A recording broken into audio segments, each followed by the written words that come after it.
Ashamaa harka fuune kabajamtootaa fi daawwattoota maatii dandeessuu akkam jirtu nagaa keessanii baga jiraattan baga nagaa taatanii nagaa koodha galanni waaqayyoodhaaf haa ta'u akkuma kana immoo baga bara 2016 irraa baga bara 2016tti darbitanii 15 irraa inni karaa hundumaa nu gargaaree barichaa gara baraatti nu ceesisee waaqayyo haa galateeffamu.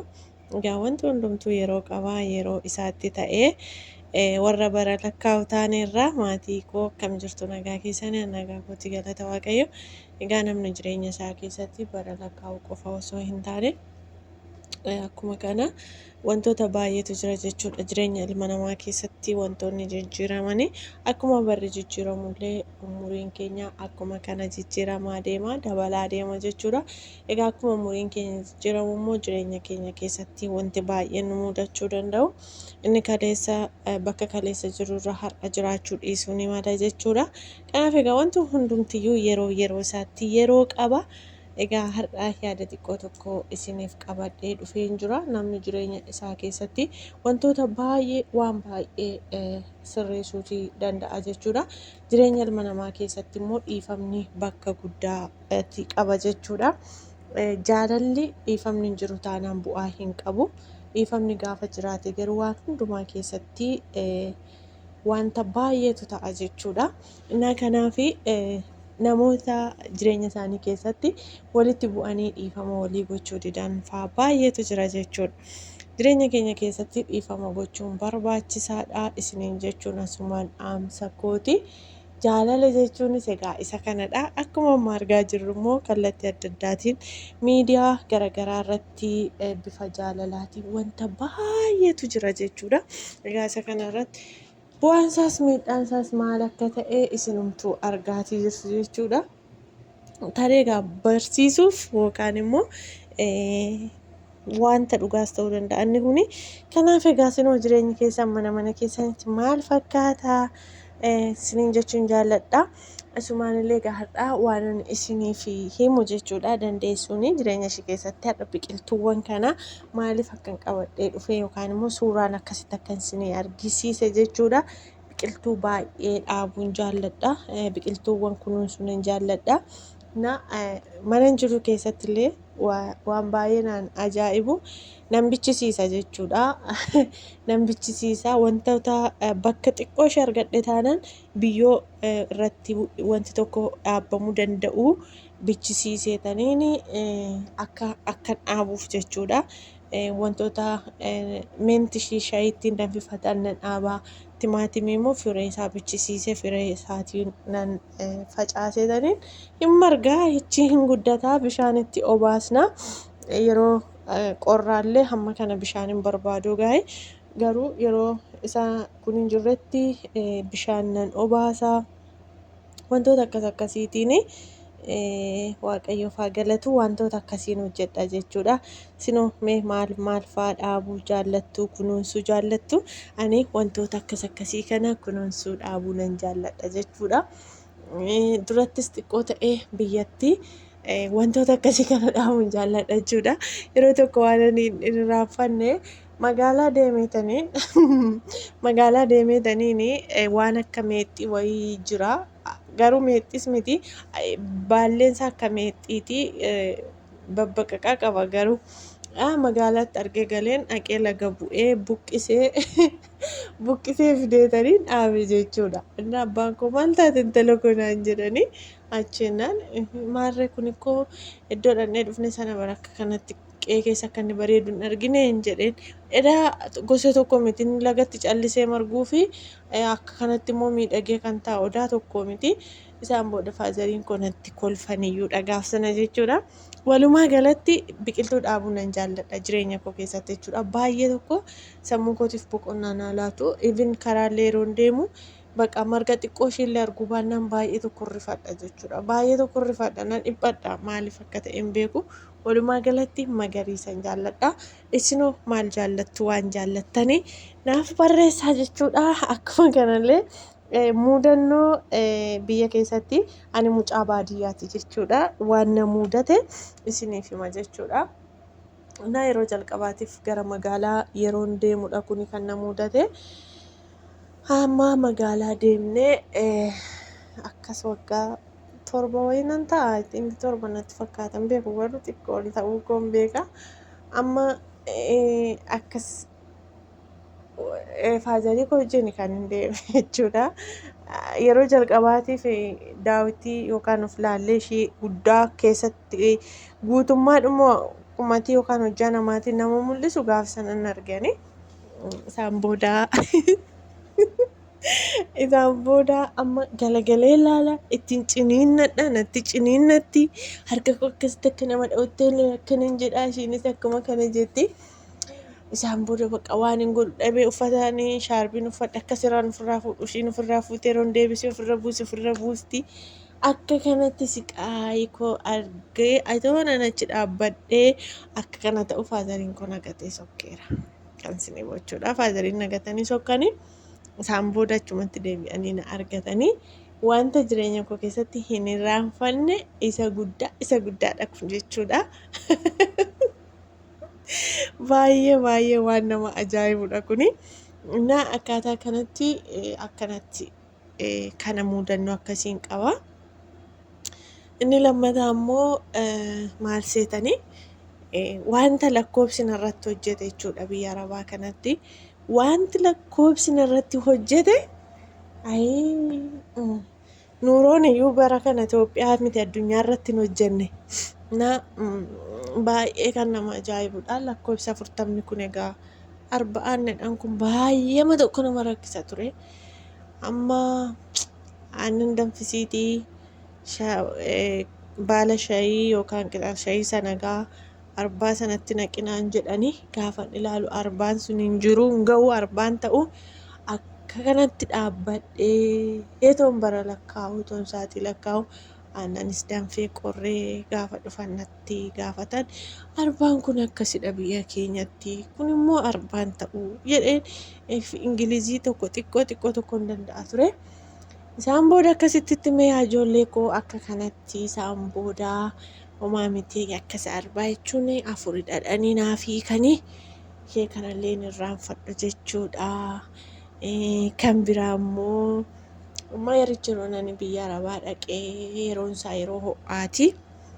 Amma isaan anaaf jedhanii qofa osoo hin taane immoo sagaleen isaanii akkuma beektan egaa guddaadha hin iyya. Akkuma kanallee immoo egaa hojii isaaniis akka daddafamee hojjetamuuf ta'e hin beeku. Amma mi'a suuqiidhaa fidanii ani immoo humna kootti ittiin illee laasiifasiin feestaalii kanatti icheeman baadhee jira. Amma natti iyyan egaa sagalee guddaadhaan namicha abbaa manaa gaafa dubbatu ani boo'icha koo kutee keessaa darbadhe kaa. Maaliif afaan guddaa natti dubbatanii hojjetaan jira. Sanummoo dhufee ji'an guunnee biraa isinitti mul'atu. Amma akka carraa ta'ee obboleettiin afaan Oromoo beektu tokko jirti deemuu geesseetti isheen immoo. Amma maal taatee boossii jedhani. Achi maal taatee boossii siin jedhu naan jette. Achi akkasii maali anoo harka koo bitaaf mirgaanii feestaalii meeqa baadheen jira ilkaaniin qabu malee maaltu naafee kan maali na ifatu gaafan jedhuuti. Gaafa isheen ittiin dhiifama naan jedhanii ammallee roomiin suuqiidhaa dhufuu baay'eema tokko natti kolfuudhaaf jecha sirraa jedhanii natti hiibanii kolfu jechuudha. Isiniin jedha. Kan biraa immoo waan na mudate isiniif hima gaammaa dandeessuun egaa yaa namni guddoo kun egaa waanuma darbe yaadatee odeessuu jaallatamitiire ijoollee ko. Amma achiitii immoo maaltu na mudate seetanii amma mana obbolaa ishiin dhaqee mana warra ishii dhaqeen ana amma jarri ingiliziin beekanii ana arabiffan beeku. Isaan egaa ingilizii kana 25 jechuudhaa fi 25 jedhu 10 jechuudhaaf 10 jedhu ture. Amma carqii wayii fidi naan jedhani. Cumaan carqii kana fidi gaafa naan jedhanii carqicha shaashiin ani hidhadhe immoo adiidha. Amma isheen tokko dhufteetu akka carraa ta'e immoo obboleettii afaan ani danda'u dandeessu jira manichas ture. Amma dhaqee lafoo qinaan jetti. Seem jettee samataa kurra gaafa isheen qabdaa kan maali akkas naan jettire anis dhaqee mataa ishii qabeen seem jedhaanii ture. Akka kanatti ammas deebitee uffa naan jetti kaa jaartiin. amma seemseemitti mataa koorsa shaashicha mataa koorraa qabde ani saqee mataa ishee qabeen seem jedhaan ture. Akka kanatti intala ishee gubbaa fooqirra turte waamanii achi ishiin natti kolfitee akkas seem jechuunis akkasiisiin jechuu barbaadaniitu naan jette. Innaa akka kanatti keessa darbinee egaa wanti hundumtuu erga darbee kolfa ta'a isiniin jedha ijoollee koo. Innaa akka kanadha isiniin jedha. Kanaaf egaa wantoonni darban kana fakkaatu isiniin jedha. Isinis mee waan sin mudate naa barreessaa. Isiniin jedha kan biraa immoo maaltu na mudate ture? Maaltu na mudate iyyuu? Ammoo kan biraa immoo maaltu na mudate seetanii? Egaa biyyatti waanuma meeqatu odeeffama mitiire? Gaafachuu dhaqanii waan meeqatu odeeffama gaa? Amma gaa akka carraa ta'ee gaa kafiilli kiyya gaa yaa'u abbuma manaati gaa biyya kanatti mitiire namni kafiila namaaf ta'u suni. Amma ani fagoo haa ta'u manni dhiyoo haa ta'u waan hin beekuu qabu faanuma deemuudha malee silas maal beekna waaqayyoon nu eege malee. Mee dhugaa asumaan ijoo dhugaa dubbachuudhaaf obboloonni biyya hambaa dhugaa waaqayyo goota caaludha bar gootota dhugaa waaqa akkuma raayyaa ittisa biyyaatti jechuudha. Dhugaa gootota jechuudha dhugaa waaqayyo. Amma hin deemna manni dhiyoo fagoo waan hin beekuu hin qabu. Amma keessa kootti akkasiin argaa namichi kun achi dabarsee na gurgurachuuf hin jedha.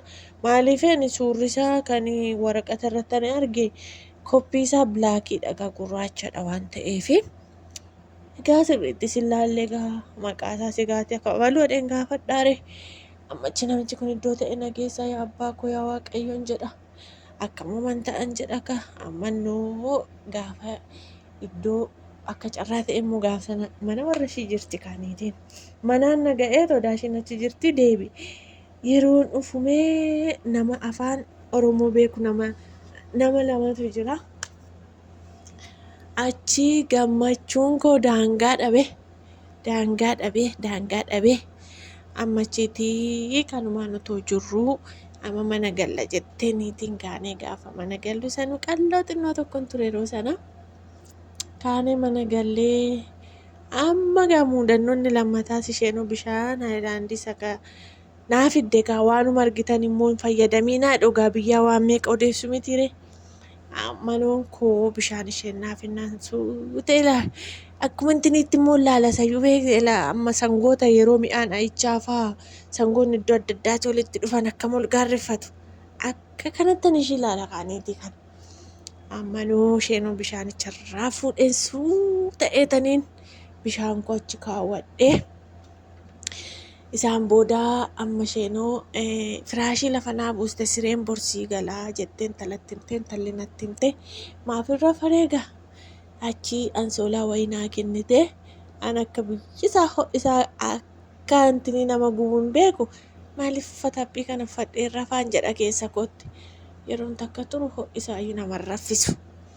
Amma kanumaan otoo jiruu amma egaa kun isa dhumaati mudannoo isa ajaa'ibaati kun dhaggeeffadhaa gaa sirriitti amma kolfa. Amma ayyaana waan ta'ee jala dhammoo iidii wayiidha garuu hajjisa jedhan sana anaafis intala ishee sanaafis egaa birrii 100 nuu kenne namichi. Biyyatti immoo gaa yoo namicha laalan yoo namichi sixootaa namaa kenne ishiin nama ajjeestedhanii mitiire an hojjetachuu nufe malee du'uu nufne dheetaniin. Ammaanoon koo akka kanatti otoo hin jiruu amma birrii kana eessan os kan talaan hoo fudhadhu namaaf hin fudhadha kun haqqii keetti sixootaa sii kenname naan jette. Ilaalaa amma birrii 100 bara Itoophiyaatti birrii meeqa? Ani waatti hin beekne fudhadhu ani hin barbaadu du'uu hin barbaadu jedheen lakkisaa waan akkasii waliin os kan inni yoo natti meera ayyaanadhaa isaanuu namaa kennu akkuma kana naan jette kaasheen hin barbaadu jedheen. Hin barbaadu jedhe kaanoo hin ta'u jette kaasheen fudhadhotte. Ammanoo koo dhaqeetanii shaanxaa guddaa tokkommoon fidadhee dhufeera kan nama ajaa'ibu jechuudha. Dhaqeetanii jaakeettii gurraacha tokkoon qaba qorraaf jedhee kanan fidadhee dhufe. Ammanoo kiisii mistir kiisii wayii immoo qabdi jaakeettiin sun kan nama ajaa'ibu. Birrii sana maree caccabsee tan achi keessa kaawwadhe kaanoo. Yoo argite isheen on ajjeestiin jedha. Ammoo achi fuudheetaniin immoo tiraasii koo keessan kaa'a. Tiraasii boraatii jechuudha. Carqii isaa keessa achi tarsaaseen keessa kaa'a. Ammoo achiin fuudha. Ammoo shaanxaatti hin deebisa. As intalli lakkuma kanatti natti kolfiti yeroo hundumaa jechuudha. Achii booda an hojii as guutee amma birrii fudhadhee maaliin godha birrichaan jedheen intalaan lakki fudhadhu birrii kana isaan beeku yeroo ayyaana akkuma kanatti namaa kennu naan jette. Booda ani didee jennaan bakka nan gata birrii kana kosii keessan buusan jedheen ilaalame gowwummaame booda isheenoo niitiitti himte jechuudha. Waan isheen akkas gochaa jirti birricha nan gata jettee akka sixootaa ta'etti meerattee itti himte. Niitiin homaa rakkoon tokko hin jiru jedhanii amanamtuyyuu naan jedhan egaa argitanii amanamtu naan jedhanii akka kanatti muudannoon ajaa'ibaa birricha irratti ammallee yeroo yaadadhu nan kolfa jechuudha. Achi bakka amananiyyuudha jechuudha jarri mana isaaniitti na amananii kanan dabarsa jireenya biyya ambaa keessatti isinoo maal dabarsitanii birriin dhibba akka kana na gootee shaayii qixaliin 44 ol na jalaa dha'ee akka kana isiniin jedha akkasi kan biraa immoo maaltu na mudate homtuu na mudanne galata waaqayyoo kanadha wanti jiru kana fakkaata egaa muudannoon koo guyyaa har'aa. Kanatu jira isinoo maaltu si mudate waan si mudate waan irra geessani waanuma jiru naaf hima isiniin jedha muudannoo ajaa'ibaati kuni innaa waan hin dagatamne isiniin jedha kana fakkaata turtiin har'aa waliin qabnu amma dhumaatti garuu asuma tura viidiyichatti xumuraa isiniin jedha sa'aatiin barbaada. Waan ta'eef egaa muudannoon koo kana fakkaata walumaa galatti immoo biqiltuu dhaabuu nan jaalladha baay'een jaalladha dhugaa dubbachuuf taanaani innaa akka kana isiniin jedha isinillee biqiltuu dhaabuu jaallattu maal jaallattu isiniin jedha akka kanadha waaqayyo isin haa eebbisu turtii gaarii ammalleeyyuu like share godhaa subscribe godhaa warri haarawaa taatan immoo koomentii naa barreessaa yoo isinitti toleera ta'e isiniin jedha kutaan ciisu keessa akka jirutti ta'u abaaboo ta'e nan jaalladha baay'ee tokko jaalladha jechuudha dhugaa dubbachuuf taanaani bakka baay'een jaalladha kana fakkaataa turtiini